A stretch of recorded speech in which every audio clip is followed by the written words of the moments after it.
How's it going, folks? Nick here with the Permaculture vlog.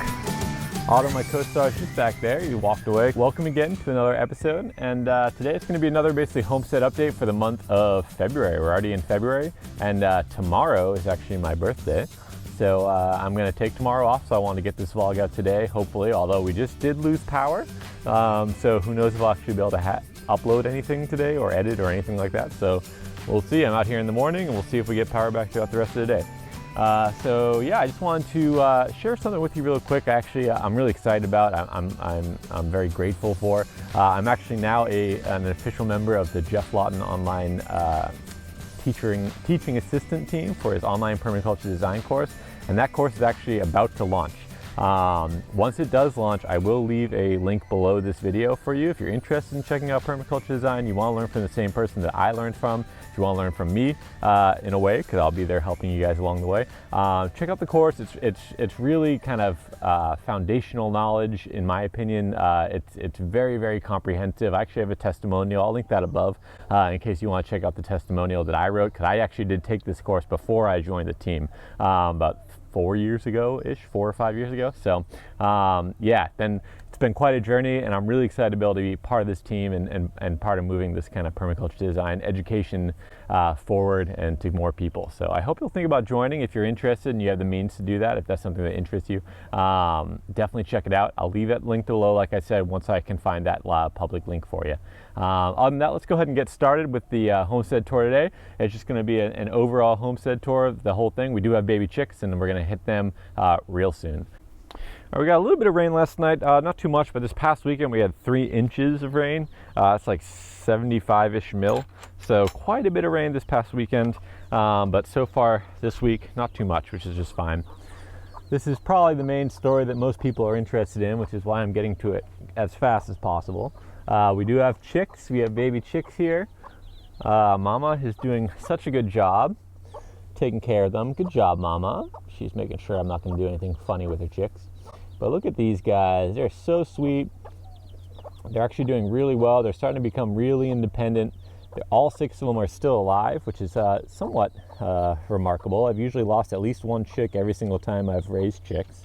But Mama has somehow managed to or has been able to manage to keep them all alive. So I'm really proud of her.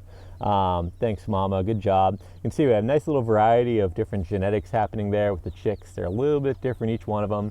That black one is actually starting to show a little bit of brown color too. Let's see if I can get a little closer there for you. See that? A little bit of brown on the back of the wing there. So that's interesting, because that chick right there, that's a mix between Mama and our rooster over here. So that's going to be a different kind of breed stock that we haven't seen before. So I'm really excited about that. All the other ones, though, they're doing just fine. They're happy, yeah, happy as can be. Can't complain too much. These guys are chicks, and they're just loving their lives. So far, so good with the chicks. Of course, we have the other chicks as well. Really, they're chickens at this point, but these 2 used to be chicks. We call them the twins. This was the mama. This mama sat on those chicks. Good job, Mama. Good job. That's my mama right there. She likes to cuddle. And of course, we have Katie's mama over here. Just giving you guys a little bit of introduction. In case you're new, I do have a whole bunch of new subscribers to the channel. I'm actually over 500 subscribers at this point. Amazing. Thank you so much for my community for making that happen. If you haven't subscribed yet, think about subscribing below. Click that little red subscribe button. You can also turn on the little bell if you want notifications every time I add a new video or new post or anything like that, in case you want to just stay up to date. That's enough of a plug. I don't really like plugging, but it's important to let you guys know that make sure you subscribe if you do like what I'm doing. It really helps me and helps the channel grow, so I really appreciate that. I have not gotten back into making a new compost pile in here yet. I'm kind of slacking on that, honestly. I probably should have one of those going again, because it's going to be time probably in about 4 or 5 weeks where I'm going to want more compost, and that means I need to be starting a compost pile soon. Honestly, I don't know if I'll be doing that, because we also have the Geoff Lawton online course launching soon, as in actually next week, I believe, officially. So yeah, I'm very busy right now. I'm doing a lot of stuff to get everything ready for the course, and also managing the homestead and all the other things that you have to do in a normal life. You know what I mean? So I'm pretty busy right now, so we'll see if I get around to that. If I don't, what's nice is, because I have this deep bedding in here, because I incorporate my compost system with my chickens, even though I'm not actually actively composting, all the extra compost from before it actually just kind of continues to live and persists, and actually the fungal material, the fungal biomass is actually probably increasing in this. You can see right there, it's still pretty nice. Not quite broken down all the way, but once this gets a little bit wet, this usually gets right back to being active, and you can usually see that at the base there as it kicks down. I often have really nice looking soil / compost right at the base there. So this right now would be more akin to topsoil than compost, because compost is when it's basically the organic material and all the biota, all the good guys, the soil food web good guys, all those guys are really active in the pile, and that's kind of what makes it compost. So right now, instead of being compost where it's super active, that's still topsoil. That's still organic material with a lot of the beneficial organisms. They may not be in like huge populations at this point, but they're probably in either forms like cysts, where they're just kind of waiting to kind of have that right moisture content and have that right environment to live in, or they're just living around. Because I mean, I see the chickens scratching in there looking for food every single day. So having that kind of deep bedding and having a compost system integrated with your chickens, stacking those two functions, that's something that can really help you save feed costs, but also you know, save space, because that means instead of having two separate areas for composting and chickens, I get to combine them. Works really well.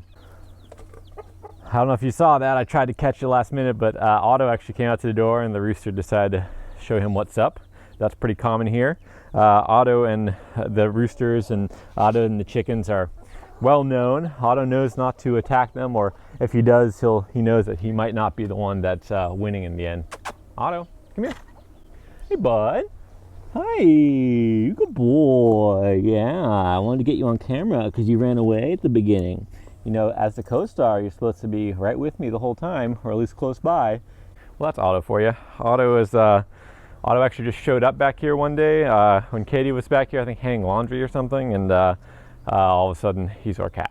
So by all of a sudden, I mean, I think it's been over a year now, so it's been quite some time since we've had a cat, and we love him so much. Quick coffee break. All right, what do you think, top down or bottom up? Which way should we go for this quick little overview? I think bottom up. It'll be a little bit more fun that way, and that means all the uphill walking kind of gets over with quickly. Not that there's much uphill walking here. I don't have that big of a site here. So just so you guys are aware, I mean, my site, it's not very big. You're gonna see is all the stuff that I'm showing you right now, it's in a pretty small area overall. Let me just show you real quick. Try to give you a little overview of the whole site. So this is kind of, we have a drainage ditch that runs right down the side of our house. This is something that the local municipality added in as a road drain. Never really got finished apparently. It goes actually underneath that house, so kind of crazy. But you can see there, it's probably about, you know, 30 to 50 feet in meters. I need to really get better at my meters. It'll be about like 10 to 20 meters this way. And then from down there, up there, that's the corner where that sugar cane, you can see that sugar cane leaf coming up there. That's that edge right there. And it comes down this way. It's about 15, 16 meters to that point, maybe a little, almost 20. And then it keeps going down there.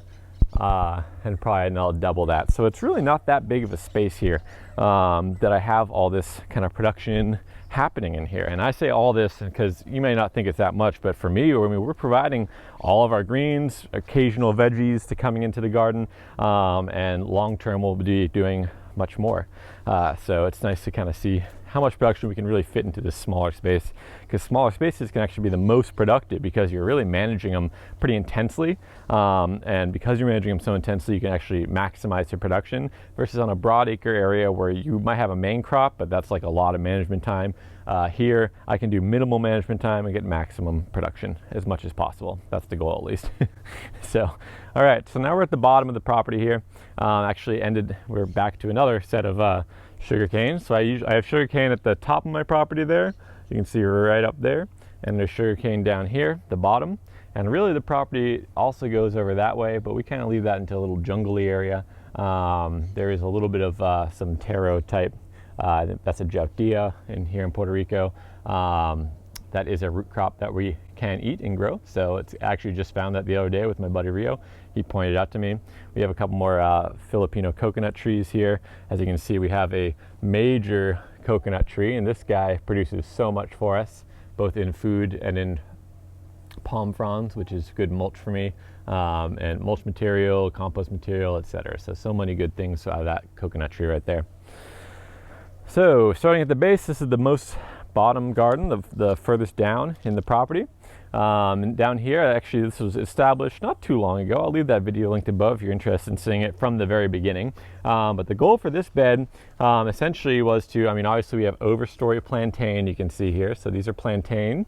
This is a long-term overstory, and or long-ish term overstory. And these guys basically are going to provide hide shade for us, high shade in the middle of the day during the summer months. Right now, during the winter months, I'm actually opening up, so you can see I'm actually pruning this off a lot right here to open up this southern sky. This is south right over here. To open up this southern sky, because the sun is actually pretty low in the sky right now. But in the middle of the summer, it's way up here. So in the middle of summer, so it's really, really hot. I want a little extra shade for my plants and everything. These guys are going to give that extra shade just to take a little bit of pressure off of the plants that are actually growing in this bed here. Right now you can see I have a whole bunch of bush bean. They came up, I seeded those I think a week or two ago, and they're doing pretty well without any input from me. I love beans, that's why I love beans so much. The other main thing I have in here, it's actually now finally climbing all over this fence. This is chayote. This is a perennial vine. It's kind of a mix between like a zucchini, squash, and cucumber. It is perennial, most of it is edible, and it's doing really, really well. Really happy about it. It actually came from one single fruit or vegetable. It actually comes right there. You can see that's where the base is. I actually put the fruit it basically starts sprouting out of the actual kind of vegetable itself, the seed pod / what you eat. So I just put that right there, and it started growing, and now we're getting all this. It's all over the fence line. It's actually going this way. You can see it's starting to pan and go that way. It's going this way as well. And that's the goal, is really just to get it to go everywhere along this fence line so that we can have that chayote long term. The other thing I'm really excited about it right here, so this is a type of pole bean. It's called winged bean. It's actually a perennial tropical bean, and it produces these seed pods.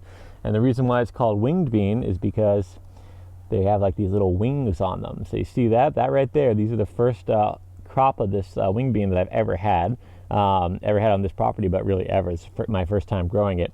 And these guys, I'm actually gonna leave these two to try to go to seed, because these are the first ones that came on, first ones that came producing, and they're the biggest ones that I've seen so far.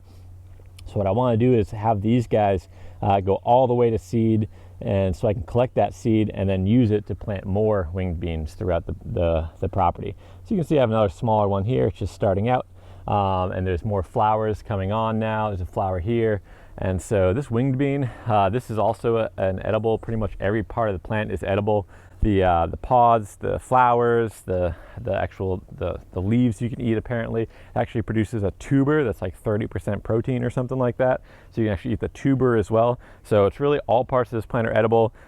It's a perennial vine here in the tropics, so it'll just keep growing back, grow and grow and grow, and produce hopefully a whole bunch of beans. I actually just tried one of those with Katie yesterday for the first time, and it was actually really, really good. It tastes kind of like a pea. It was kind of like a pea, and we can't really grow peas here in the tropics. So having something like that tastes like a pea that Katie likes, that's a huge benefit, because we really want to try to find things that we can grow and use as our main sources of food long term. Right now it's just one little vine growing, but long term we can get that growing all over the place, have a whole bunch of them, and have a really good protein source right from our garden.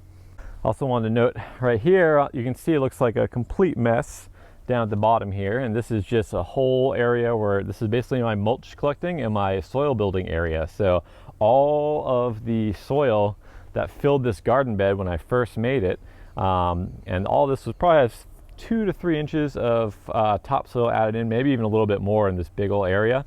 All that topsoil came from right here. So what I do here is I just keep on adding mulch over and over again. They actually kick down the compost and all the excess stuff. It comes through the fence there. You see the rooster mounting there for right now. Good job, rooster. Way to get that on camera. But yeah, you can see the compost kind of kicks down. It comes and filters out. So all this basically has a lot of, it gets inoculated with really beneficial microbes right at the top there. And then I just keep adding mulch and mulch and mulch here. And that's mainly because I walk on this area a lot. And the chickens, when I let them out, so I actually have this base of the pen here, I can actually remove this right here. You can see has this little wire. Ooh, actually that just broke. I'm gonna have to replace that, or I'm not gonna be able to close them in. But right there, it actually connects in, and I can just undo that, and this entire gate opens, and it will just attach right on there to this fence line, and that opens up their pen from being just this little small enclosed area. This is about 16 square meters in there, or something like that, maybe a little bit less. Yeah, I think it's about 16 square meters. So their little pen can actually open up, and that then allows them to come all the way down through here, through all this area. And that's why you see these grates down here, because when I built this bed, I actually destroyed a lot of the grass in here. So I'm just trying to protect the grass a little bit while it gets reestablished. That's why those are all down there. And they can also come over here under Mom's house, where right now you can see the cat enjoying himself. Good boy. What are you doing? You're sweet. Yeah, you good boy. You can see the cat over there, but this is their dust bath area. They love to come down here for their dust bath. There's also like a little bit of a mini kind of pasture area over there that they like to go in. Once everything starts flowering, seeding, you can see they're actually starting to, all this, it was pretty much all that tall, and they started to walk in there and scratch and find the seeds and find the food. So that's just another food source for them. So I'm basically having two areas where I can have the chickens in their main pen area, and then I can let them out further down here. And so I can control when they come out here. So when it's really, really wet, I don't let them out here, because it's really easy for them to destroy everything really quickly. They're really good at that. So if it's really wet, I keep them in. And if it's dry, or once it's dried out a little bit after the rains and everything, then I'll actually just let them out and they can do their thing. Next up, we have this kind of large, kind of overgrown bed. It looks really overgrown, but actually what we're growing here is sweet potato, potentially some sort of taro. I don't know if this is actually an edible kind or not, which is kind of funny. I'm just kind of letting it grow and seeing what happens. But this is kind of will hopefully be a long-term root crop area. There is sweet potato growing all through here. You can see the sweet potato leaves all through there. There's also an avocado growing here. We got a passion fruit parcha vine. It actually comes up here, and currently it's climbing up onto this. You can see all the passion fruit vines coming off of this tree here, and it's going up that tree. Long term, what I'm doing is actually the vine, which starts here, I'm going to kind of direct it over this way. You can actually see me beginning now. I'm adding posts. I'm going to add a whole trellis system that goes across and up and over the coop here, kind of go up that way, and hopefully they'll trellis over the chickens, give them a little bit of shade. That's not the shade cloth. It's actually, you know, natural shade grown from them, and also produce fruit for me over there. So again, stacking functions, trying to use all the space I possibly can. Vertical space is something that's often forgotten about when you're trying to design and get your systems implemented. So trying to use that vertical space as much as possible. Vines are really good at that. Obviously beans back here, they're good at that. But this kind of long-term tropical vine can provide shade for my chickens and also provide food for me. That sounds like a win. It also happens to be one of my favorite fruits in the world. So that's a double win for me. Also in this bed, we have this Asian green. It's actually like it's like an Asian kale, but you can see here, we've harvested this thing probably, I can't even count now, probably for 3 or 4 months, every week easily, and it just keeps on producing and producing and producing. So I love this guy. It has a really long name. I got it from Baker Creek Heirloom Seeds, if you want to check them out. That's where I got that one. Next up over here is a little bed. This thing's doing really well, actually. I'm really happy with it. I actually cleaned up the tomatoes a little bit for a while back. This isn't really tomato season here. We're kind of a little bit more wet than the tomatoes like, but you actually see they're doing quite well. I'm seeing now, we have a tomato on right there. And it's the first time I'm seeing that. We have a lot of flowers throughout here, and I'm just basically allowing them to spread out on this upper part back here. And then also, while doing that, leaving room below them for all this basil. So basil and tomato are companion plants. They do really well together. They basically help each other grow, and they're doing really, really well. Actually, probably need to come and harvest this a little bit. It's probably getting a little bit too stressed because there's so many leaves on there. It's been pretty hot recently, so I need to come harvest some of that. But you can also see down there, there's Asian greens in between. So when I started this bed, it actually started with just the Asian greens as the main crop. That's what you really saw. I saw a couple of these, the basil when they were small, but it was mainly Asian greens. And then also over here, another type of Asian green, like a pak choi here. So what I did is every time we came and harvested some of these greens, I just harvested anything that was too close to the basil, I just took out completely and harvested. And anything else that is in between them, I just left. It had space to grow, I left there, because they like to have a little bit of extra kind of protection, and the basil is now serving that. and then long term I can just cut that out when the basil starts to really get a little bit more bushy. So this is stacking in time and space. So basically the Asian green, that one right there, that's a 25-day harvest yield. So basically in 25 days I had a crop. This one right here, this is a 50-day yield, so in 50 days I get a crop. And then the tomato and the basil are the long-term yields, probably 45, 60 plus days, and that's going to be what they are, the long-term crop for this one. So that is how you set up successional planning and in your gardens. Just think about what's going to crop, when it's going to crop, and also make sure the two things that you're planted together actually work well together. And you can find that companion planting, anything like that, that's widely available online. Just look up for companion planting guides or anything like that. That'll really help you. This bed in here, you can see the daikon radishes are going crazy. They're loving it here. I'm really excited to kind of see. I've never had a daikon radish. I know they grow really well in tropical clay soils. They tend to help break all that up for me. That's what I'm using them for here, because it's a really clay heavy soil. So I'm trying to get them to help break up the soil for me, and that's what so far so good they're doing. And then you can see down there I have a bunch of cilantro starts coming up. We're really happy to have cilantro. It's not doing as well down here. I think it's not getting quite enough sun in this little area, but in another place in the garden it's actually doing much better, and I'll show you that. Hey kitty, what you doing, bud? You sweet. You can see this is what he's usually, my co-star. He's usually like, see how close we are? This is what he usually is when we're filming. So I don't know what that was at the beginning, where he was like, oh, I'm just gonna completely disappear for a while. I guess he has to do his own thing. He's a cat. He wants to do his own thing for a while. All right, and this bed here, this is actually a chili bed. You can see there's one to go. It's kind of a little rotten there, so that one's not going to be good for heart. You probably could still eat it, but you can see it's starting to rot at the top there. But this guy's been producing for, I think this is on year 8 or 9, or month 8 or 9 at least. It's doing really, really well, and it just keeps on producing. The more I prune it, the more it produces.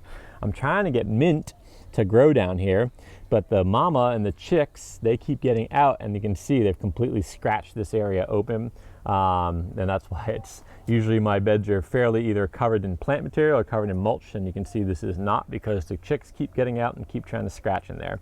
And also the cat likes to go in there and use this as a little bit of a litter box. So this area I need to really basically fence off. It's really interesting. You think, oh, I can fence in the chickens and I'll be fine, but then the chickens get out. So what do you have to do? I have to actually fence in my garden beds, even though my chickens are fenced in, just as a precaution. I'm basically just trying to guarantee a yield. I'm trying to guarantee that I actually get something from that bed. So it's worth me taking the time to actually fence this off and make sure the chickens can't get in, even if they get out of the pen, or that the cat can't get in when he sees a lizard and really wants to chase it in there and have a little bit of fun and do his hunting. Having these fenced off basically just saves my harvest, saves my crops long term. So I don't love having like this fencing all around my garden beds. I have to remove it every time I work and everything. I don't love that, but it does serve a really good purpose in that it's helping me maintain a yield long term and not have that ruined by something that's out of my control when I'm not back here, right? So fencing, really good thing to invest in, especially when you're getting the systems established, or especially if you have chickens, because chickens can destroy a bed in like a few minutes at a time. They can just completely wipe out everything you had growing in your bed, which happened to me 2 or 3 times with this bed right here and the bed right below it. When I was getting those started, the last time I really kind of got these reset, the chickens destroyed that like 3 times in a row before I actually got the fencing up. So think about that. Even if they're fenced in, chickens are really good at getting out.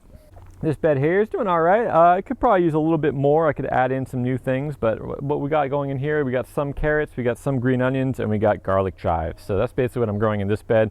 Onions, or green onions, carrots, and then garlic chives. Garlic chives are gonna be my long-term. These garlic chives, in the tropics, you can't really grow garlic very, very easily. I mean, you probably could, but it's just gonna take a lot of effort and work.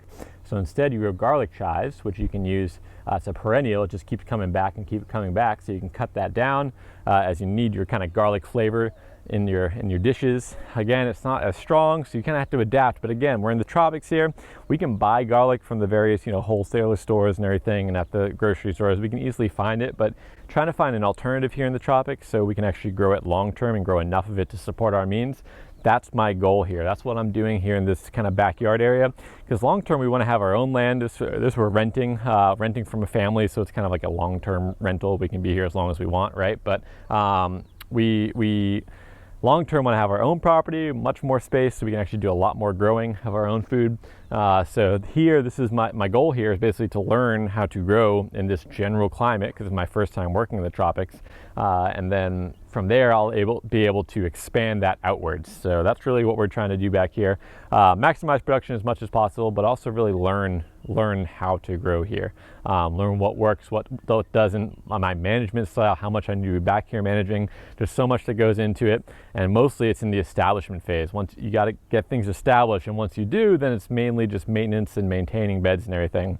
At this point, all of my beds, all the garden beds in here, they're pretty much in a permanent bed state, so I just keep adding compost, replanting into them, and then mulching, and that's what I do over and over again. So they're finally established. That took me about a year to get going fully, and at this point, anytime I need to reset a bed, I don't need to do anything major. I just need to kind of clean it up, add that compost, plant into it, mulch it, all that kind of stuff. That's what I do now. So much easier than actually establishing the bed, getting it up and running, making sure we have good soil, keeping on aerating it, etc. Obviously here in the tropics, we get so much rain that I'm usually doing some sort of aeration every time I'm turning a bed. I usually use a garden fork here. If I had a broad fork, I'd use that, but I just use a garden fork to lift the soil. I'm never turning the soil. Again, I want permanent raised beds. I want to build the soil constantly. I don't want to interrupt the soil food web all that much. So I'm doing minimal turning or really digging into the soil and maximizing how much the soil microorganisms can survive in there without me disturbing them. That's the goal. That's the goal. Also in this bed, there's turmeric. You can see back here. This right here, this is actually like an arrowroot, canna lily is what it's called. So this is actually a chicken feed. I believe the roots are actually edible, but this is the wild kind, so it's not really cultivated for its roots, but I'm sure they would be edible. But I could get an edible variety. But you can also see in here, and kind of the yellowing leaves up here, this one right here, that's turmeric. So if you follow that down to the base there, right at the base there, if I dug that up, I'd have a big old clump of turmeric ready to go. Those guys take, it's like 8 or 9 months, I think, for a harvest. We actually harvested a big old bunch a while ago. We have so much turmeric still that I don't know what to do with, so I'm leaving those other ones in the ground just to keep growing until we need some more turmeric. That's what I'm doing. Quick cat playtime. You sweet kitty. You sweet kitty. That's right. Oh. Rah, rah. You sweet. You see his little attention. You see how dirty he gets back here? You good boy. Yeah, you sweet. You good boy. All right, moving on from cat. Right up here, this is actually I think one of the first, or it's like the second bed I installed in here, and I actually have a lot of different options with this bed, which is nice. And up above this bed, you can see there's this papaya. So I'm actually growing papaya within my garden bed area because, again, in the middle of the summer when it's really, really hot, I want high shade. I want high shade to help protect my plants when it's really, really hot, because we're in the tropics here. It's like during the summer we get direct sunlight from straight above. It bakes down. A lot of times we won't have quite enough rain to maintain that really good growth, so I have to irrigate all the time. What these papayas are doing is they're actually helping me by providing this high shade. So you see how there's no like side branches off of this thing. All the branches are just these leaves coming straight out. So I can easily cut these down if I want to open up a little bit of light to my garden beds. But in the middle of the summer, what this does is actually giving me that high shade. So again, if the sun is low in the sky, right, if it's down here, it can get through. Let's show you. It can go under and still reach all these beds, right? But if it's high in the sky, straight up, then what's going to happen is this is going to give me a nice little bit of protection. It's not completely kind of shaded in. Some light still gets through, so basically it adds a little bit of a dappled shade to these beds. At the same time as being a productive plant. You can see here we actually have 2 papayas on. First time for this garden bed, for this tree right here, 2 papayas on there growing. So it's actually a productive element at the same time as being a shade element to help protect this garden bed. Right now I'm actually opening up the sun more than I am allowing shade to happen, but that's okay. It's a winter time here, that's why we're doing that. But in the middle of the summer, we want that. So right now I have this, I had a bunch of radish, and I'm letting this one go to seed just so I can try to collect those seeds for next generation. I'm always trying to save my own seeds as much as possible, because every time I can get a seed here and get that, or basically get plant to plant, if it grows well, and allow it to go to seed, and it's an open and pollinated one where it actually kind of stays true to itself, like an heirloom, open pollinated, anything like that.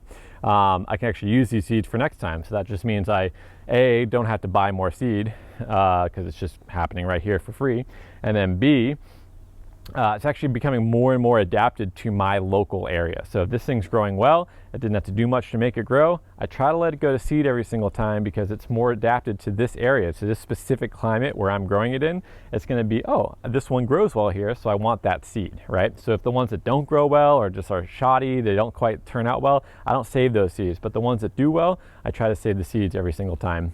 Other thing I'm growing in here, there's also some carrots in here. So this was supposed to be like a radish carrot bed, and then I was going to turn it over and probably put cucumbers in here. So cucumbers are probably coming in here next. So that's probably going to be, once this thing gets done its flowering cycle and the carrots get to a harvest stage, I'll pull those out and then we'll put in cucumbers and something else in here. But the other thing I got growing on is what's growing on from Green Dreams, Florida. I always laugh at that one, what's growing on. But anyway, this thing right here, this is amaranth. So this is a red leaf amaranth. It's actually bred for to basically grow as a green. So instead of growing it for the seed, it's grown to eat these greens. And it's a really pretty green. It grows great in salads, just gives a nice little touch of color in there. Tastes great, just tastes like a normal kind of green, you know. It will flower too, so you can see this thing's starting to flower here. So I've actually never grown this before, so this is my first time really watching it grow and do its thing. But in the tropics, I'm really looking for really productive, easy to grow greens that I don't have to think too much about, because lettuces, kales, and all that kind of stuff, they don't grow as well here in the tropics. So I need to find an alternative. Asian greens so far have been lovely. They've always loved it. They've been really good at that. This amaranth is a tropical green, so of course that's going to grow well here. And you can see it gets really big. So, and it keeps on sending out these kind of side shoots here. So it can keep on sending out side shoots. I could prune this more probably to get more production out of it. I just haven't done that because whenever I start something brand new, I try to just let it grow. At least one or two of them grow without me interfering too much, just so I can learn their growth habits if I'm not pruning. And then side by side, I also do one where I will prune heavily and just check it out. And that's, again, just to learn how it grows, what it's doing, etc. Because it's really important to kind of understand what you're growing and how to manage what you're growing. Because typically, the more you prune, the more production you get, but not all plants are like that. So you really have to learn that. But I think pretty much any leafy green, if you prune a lot, it's going to grow more. Here's a really good example right here. This is a perennial. This is Katuk. So this is actually, you can see here, this branch right here, I just pruned this back. Sorry about that. There we go. You can see that prune right there. So this thing is actually dying back. So I cut that back and you can see a brand new little shoots coming off. And it's also shot off shoots from a little bit further down on the main stem. So I'm basically adding more production here every time I prune it. And actually, it's the best part is this right here, nice tender new leaves right here. That's the best part of this.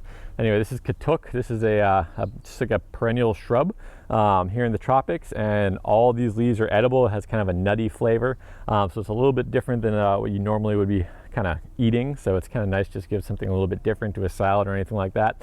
Plus, it's a shrub. It's called sweet leaf in many places. So because it's kind of a sweet leaf, I taste it more as nutty, but some people say it's really sweet. But that's a really good tropical shrub for you there. We also got this pineapple here doing well. It actually looks like it's thinking about starting to throw out some sort of plant there, maybe a flower. So right down there, that's where the actual pineapple will grow from eventually. And we'll see when that'll happen. It might be some time still. But it should be in the somewhat near future. I think that's it's been in there for about a year, but I took that off the top of a pineapple instead of planting it like brand new. So it should be a little bit faster. There's another pineapple over there. That one's not doing as well, but it's doing all right. All right, moving on. This up here, this is the first bed in the property I actually put in. It's actually underneath these bananas. Actually, this is a plantain banana hybrid, I learned. But these guys were here when we first moved to the property, so I actually put the beds underneath there to get immediate high shade, because when I was establishing this, we were going into summer, so I wanted to have that little bit of protection. Now it's a bed that's doing some really nice production for us. You can see here, this is the cilantro I was referring to earlier that's doing really well in this little bed. So this gets a little bit more sun, so it just likes a little bit more. And what I did is actually use the banana trunks. I cut them in quarters and then lay them out. and in between there I fill with compost and I plant in between them. So that's a good use, because every time you plant a banana or plantain, basically this is going to produce one fruit. So you can see here, this rack right here, this rack of plantain banana hybrid, they call it planana here. It's kind of a joke name for them, but that's kind of what they call. So these guys, it'll be a while before it's ready still. This just flowered recently. So it'll probably be, not a month or two before it's even close to ready. So it takes some time, but when it's done, this tree right here, this kind of, because bananas are actually herbs, not actually trees. So once this is done producing its set here, its banana plantain set here, this is done. So you cut that off, and you actually cut the whole trunk down, and so that whole trunk becomes great mulch material, or in my case, edging for my new garden beds within my garden beds. So I basically just create mini new beds in here by adding these trunks in there. So anytime I need to build up an area, or if I'm just starting somewhere new, I just add that in, because these trunks are going to basically prevent weeds from growing up, and they're also really high in potassium and also really high in moisture when you first cut them. So they're really good to help little seedlings get started, because there's a lot of moisture that will get sucked into the soil from the actual trunk itself. Long term it'll dry out and rot down, but that's, until then, gives you a nice little bit of extra moisture. You also see here I got some eggplant growing. I did not know if this would work, because again, this is in the middle of the winter time. That's usually more of a summer crop, but again, I just like to keep trying things. It has been attacked and eaten quite a bit, but it's still growing without much help. I just keep adding a little bit of compost. And over here you can see we got some arugula and kale and everything. Right now the kale is doing just fine, but these guys have actually been producing for probably 6 or 7 months now, the kales, and the arugula is probably 2 to 4 months old so far. We just keep harvesting them. It keeps producing more and more and more. I also have plantains I also have papaya above this bed too, but the banana is really doing the main job. You can see they keep being stunted a little bit because the banana leaves keep coming out and over and blocking them out from the sun, but they'll make it. They'll either be there and I'll cut them down if they're not going to do anything for me. Any female trees I will keep. This one right here is a male tree. It's a really good example of a male tree. You can see the flowers come out far on stalks from the stem, and then they have small little flowers. The female flowers are much closer to the stem and much bigger, and by much closer I mean they literally grow like right on the side there. That's where the female flower would be, like right here coming off. And see how the males, they have this nice little stalk that comes off. That's the difference there. That's kind of how you tell. If you see a plantain like that, or a plantain, I keep saying that. If you see a papaya like that, that's a male tree. You need one male tree for about seven or 8 females. So we don't need that many males at all. Continuing on, underneath all this, we have another bed. This is kind of my summer greens bed, because it's really protected from that really harsh sun. Right now it's just in arugula and a little bit of overgrowth. As you can see, I haven't been out here too much. I also have comfrey out here. This is just a really nice plant for mulch. It's also edible for the chickens, makes a really good root that you can actually use medicinally. So it's a really good plant to have around. I actually also have a prickly pear cactus starting to grow here. I just shoved this in the ground here. You can actually see it's literally just, I shoved the whole pad here halfway into the ground. It started to set roots and then started to set up a new tree there. So this long term will be a prickly pear cactus tree, and that's an edible cactus. And it's right near this nice big old rock to give it a little bit of extra thermal mass and heat and help dry out this area for it. So I think it'll do quite well here. It remains to see, and I will keep you updated on that long term. And finally, we got this bed right here. This is a bunch of dill starting up. We finally got dill growing. It took me a very long time to figure out how to get dill to grow here, but right now it's working. And hopefully we're just gonna let that grow a little bit longer before we start harvesting, and then we'll start harvesting, and hopefully the more we harvest, the more we'll get. That's the goal there. You can see there's also another pineapple right in there. And this was one of the first avocado trees that started to grow here on the site. And it's doing really well. It loves this little spot right here in between these rocks. Probably gets that little bit of extra drainage, a little bit extra dryness from these rocks. And here in the tropics, in the, I should say, I'm in the rainforest climate. So we get a lot of rain, like a lot of rain. So it's really easy to have too much rain. So whenever we can, it's nice to have a little bit of extra drainage or a little bit of extra control of that water throughout the site. Here goes Katie, bringing out the food scraps. She's supposed to be teaching right now, but the electric went out, so she can't teach. She teaches English online. That's what she's usually doing, but you can see she's doing some of our daily chores, all of our food scraps and everything. They go right back into the chicken system. So the chickens come in, they get all the scraps, and then those scraps turn into more eggs, long-term to meat, and also basically to happy chickens, and it'll turn into compost long-term too. So all of our food scraps are being recycled right back into the chickens. The chickens take care of that for us. They love any sort of melon. You can see there, they got some melon going on. That mom is just going to town. Yeah, so they're doing quite well. And yeah, at this point we have 4 eggs a day-ish because our other mama is now raising chicks. She's not really laying right now, but we used to have 5 eggs a day. Back here in this small little homestead, that's enough to support pretty much all of our egg needs. So we're not buying eggs anymore. We're not buying greens anymore because we have plenty back here to choose from. And hopefully soon we won't be buying herbs. So that's the thing, I'm just starting small. I'm not trying to produce all of our own food. I'm just trying to produce enough food to give us something to go off of and to start learning what we like to grow here and what grows well here. And then once we learn that, then we can basically start growing more and more food. One thing I wanted to know, I mean, you guys might have seen this already. If you watch my videos, you've seen it before, but you see this wall of green right here? This is a vine. This is called Malabar spinach. Produces these greens here. They're a little bit mucilaginous, so they're a little bit kind of gooey. So a lot of people don't really like them. The young leaves a little bit less gooey in that way. The young leaves are really easy, but that thing just grows like crazy. If there's one plant you want to add, if you need extra greens in your life, and you're around the tropical climates or subtropics or something like that, that Malabar spinach right there, as long as it has enough sun and enough moisture, it's gonna grow like crazy. It could be potentially maybe invasive in some places, but for me, I find if I just keep cutting it back, I either feed that to the chickens or I feed that to us, that controls it just well.